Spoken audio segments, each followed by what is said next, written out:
switch from one to the next. Yep. All right, let's go. Here we go.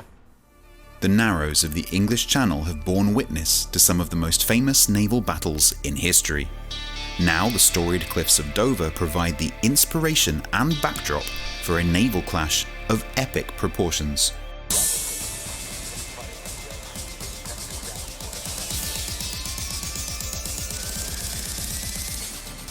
This is Crash Zone Alpha. Crash Zone Alpha is a 42 by 42 kilometer domination style map with 3 cap points running in a line from southwest to northeast. The A cap is in the bottom left, B is in the center, and C is in the top right. In the center and southwest, both A and B caps provide a little cover for radar cruisers looking to support friendly destroyers as they vie for control of each cap. The islands that hug the borders of these 2 capture zones are tall enough to block most shells and close enough that their radar envelopes will cover their respective capture areas. To the northeast, Capture Area C is a much riskier play for cruisers. The islands here are smaller and further back from the capture zone, providing better access for destroyers. Battleships seeking better firing angles on enemies further south are likely to find what they're looking for, but pushing too far, too quickly, can be a very risky play. 18 ships, 2 teams, 1 victor. It's time to play Crash Zone Alpha. Welcome to Crash Zone Alpha. Zath, take us through the RNG lineup. Soyoshi no shi. Yeah, I hear you, buddy. All freaking Russian. I hear you, baby. Oh my goodness. Double Kremlin, double Petro, and I need to count real quick. 5 Stalingrads. That's right. Not 1, not 2, not 3, not 4, but 5 Stalingrads. Feels like they all have to work together in this one. I think so. Well, opposing them on the other side for S0L, who very well may be S0L in this game, we'll just have to see. Coming to the dance with Yamato, Kremlin, Des Moines, Moskva, Nevsky, Petropavlovsk, and a Stalingrad of their own, backed up by a couple of gearings. Now, it's interesting, you know, we've seen here, you and I have cast matches kind of not horribly unlike this before, right? S0L taking a very traditional team composition built on, let's take a couple of caps and hold and so on and so forth, whereas RNG, of course, has gone for the Iron Curtain strategy. I'll tell you what, though. If I was doing a replay right now, I'd be hitting the pause button already. Because something important to note is that they are not doing a typical Iron Wall Curtain strategy with Correct. their Stalingrad. They're not. Absolutely not. They've gone a complete split. They've abandoned them. It's interesting that they've abandoned the middle of the map, and that's the one place. That's the one place that S0L does not have any ships that could potentially sneak in there and cap B and just get that done. Go figure. But they've gone for a 5-4 split, sending 5 ships up north: Stalin, Petro, Stalin, Kremlin. I'm sorry, 4 ships up north and 5 to the south. I love Boy's name, right? Boy IKR, Boy I know, right? But Boy's Petro playing the one line here, while the majority of the fleet, double Stalin, Kremlin, triple Stalin and Kremlin, all working in right in here up against this island north of A. Already picking up Orange Flames gearing on the bottom end of the cap as they've got some torpedoes coming in, but probably won't get anything out of those. I mean, you know, 1 or 2 hits maybe, but yeah. Noob's gearing is trying to bag C, and I'll say this, Zath, I think it's critical that S0L pick up these caps early and try to build some point pressure on RNG, right? That's the way you really have to play against these Iron Curtain kind of strats. Absolutely, yes. They're going to lose the map. It's just a question of when. So they have to get in as quickly as possible and get that map. Speaking of which, take a look at Cruiser Providence, putting himself in a position to, for one, back into B, which he's doing now, but also control the exit of the group that's going to A. I really love this position, Zath. Yeah, I love this position. Now, the problem he's going to run into is that they're sending the Kremlin out first, right? And the Kremlin's looking for him. And there goes half his HP. He messed up. Unfortunately, he pulled forward a second, and then realized crap and started backing Well, up, and now he's getting sandwiched from the other side as well. That's the other problem he's going to run into, is that some of the ships to the north will have shots on him in that position as well. I love the play. I'm just not 100% convinced they're going to be able to make it work. Let's see. They're really like triple teaming this Kremlin, right? He's going to take at least one torpedo amidships. There's one. But Providence is already, 2 salvos in, is already down to about 12,000 HP. His heel is down. Stalin shells continuing to fall in. That's whatever. Yeah, there he goes. I was like, that's the Stalingrad way up on the B line, reaching out and ending his life, unfortunately, for SOL. Yep. Tommy Boy took a torpedo, but again, with the Stalingrads, they rotate themselves out if they need to. They've got large health pools to start with. It'll be fine. Yeah, totally fine. It's a shame that play didn't work, Zath, because I really liked where SOL's head was at, in the sense of, I'm going to push one of my, push this Des Moines up here, and if one of these Stalingrads crosses in front of me, I'm just going to end its life. RNG either sensed it, knew it, expected it, whatever, and pushed the Kremlin around the corner first, and basically denied the counterplay, which is just good strategy. Absolutely.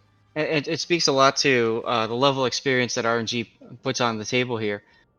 Most teams might have said, "Well, we're just going to go," and they don't coordinate that exit properly. Yep, indeed. SOL's forces at sea also under a tremendous amount of pressure, balanced by Atlanta's Moskva, already down about 2/3 of his HP, getting shelled by a Petro, a Kremlin, and at least one of the Stalins. Noob DD, I think, just got himself radared. Nope, he's just outside. Hilarious Man's Petro basically caught out down here on the eye line. He will also die. It's only a matter of time until he loses his duel with Boy I Know's Petro is down there as well. Mm-hmm.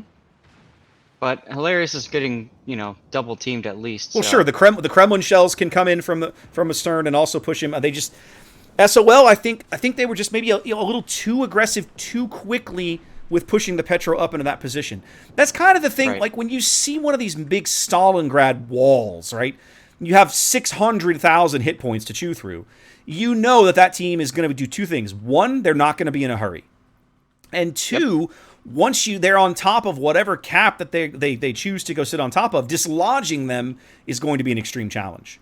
And I feel like that maybe SOL strategically wasn't quite ready to just they should have rushed a couple of caps early and forced RNG to make some more difficult decisions. This game's not over, sure, but it doesn't look good. SOL's down 200,000 hit points already. And two ships. And 2 ships. Well, one ship. Now two ships. Now 2 ships. It's gonna. They have an extreme challenge ahead of them to try and get with this. Here's something else that's working against them right now: the map. On a bigger map, on a 48 by 48 map, when you're dealing with one of these Stalin walls, you potentially have more time to adapt. It takes the Stalingrads more time to get somewhere. You have more range to play with, more time for your destroyers to do work. On one of these 42 by 42 kilometer maps, these guys are in your face in literally in seconds, and that's what we're seeing here. Exactly. Now we've got, if you look at A, now that's obviously the push side. Yes. And they're getting in a position where they aren't actually pushing. Notice how they're all stopped right there. Well, there's no need. Exactly. They're controlling the cap. They're saying, this is where we're going to sit. If you want to win, you're going to have to come through us or come through C. And good luck. And they're basically just hurting SOL into the corner. Yeah, they really are. It's that old 300 play. They look thirsty. You got it. And I think I have a hard time envisioning a scenario where SOL can work their way out of this kind of trap. We've seen teams, right? You and I have cast games in this tournament where we've seen teams defeat the Iron Curtain, right? But in each and every one of those games, it is a slog. It is a long, drawn-out battle where the team that eventually, the team that's playing from that health disadvantage cannot make mistakes, cannot give up too much health too soon. And SOL, I think, has just unfortunately made some mistakes here early. In fairness, those mistakes somewhat forced by good play on RNG's part. a look at the map. Now they've controlled. Look at how the Stalingrads are starting to spread out at sea. Yep. They're slowly starting to push forward, and that's it. Yeah. They haven't even bothered with B. They don't need B. No, they don't need B at this point. They have a 3-ship lead.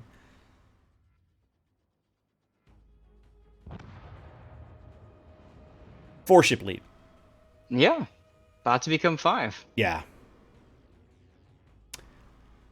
Yeah, this on this strategy on this kind of a map, I find is just brutal, Zath. Like, the enemy team, if they don't know, like when they zone in and they see what your lineup is, they're going to look across the board and see 5 Stalingrads and go, okay, there's at least an expectation of how this game is probably going to go, or at least what the enemy strategy is going to attempt to be.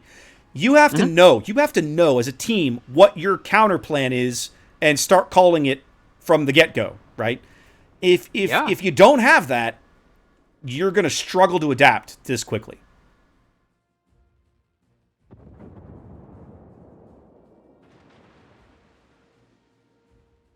Half the match over, 10 minutes gone, 5-ship lead here for RNG. It's basically all over but the crying. I cannot envision a world where SOL even manages to bag a cap. I mean, and no disrespect to SOL. Not I've at all. already gone into my stream helper marked. Yeah. Marked No, the I mean, winner. this is it's just. My point here is not to disrespect the losing team. That's not the point here at all. My point is that this is a very difficult strategy to play against. Okay, we've seen teams beat it, but it is not easy, and it is something that teams. Not every team. It's also not an easy strategy to execute. Right. I think there's probably a misconception that you can just throw Stalingrads at a game and win a game. It's not that simple, kids. It's not, right? And if it looks simple, that's because they've practiced it so much. It's exactly right. Teams that pull it off well make it look easy, but it isn't. Coordinating 9 players, I don't care what they're driving. Coordinating 9 players is never easy. Goodness gracious, Zath. That was not the game I was expecting.